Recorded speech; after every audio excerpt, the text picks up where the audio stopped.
اللہ کے حصول کا سب سے پہلا سبب اللہ تعالیٰ کی توحید اور اللہ کی وحدانیت پر ایمان لانا ہے۔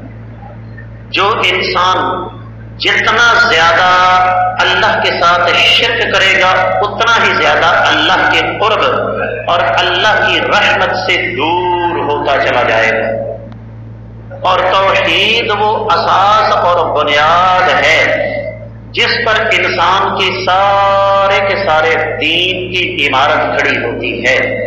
اس کا سب سے بڑا ثبوت یہ ہے کہ اللہ تعالیٰ نے سیدنا نوح علیہ السلام سے لے کر سیدنا آدم علیہ السلام تک جتنے انبیاء علیہ السلام مبعوث فرمائے، ان تمام انبیاء کی دعوت کا آغاز اللہ تعالیٰ کی توحید اور اللہ کی وحدانیت سے ہوا۔ تو یہ پہلی چیز ہے اللہ تعالیٰ کے قرب کا حصول جس سے ممکن ہے۔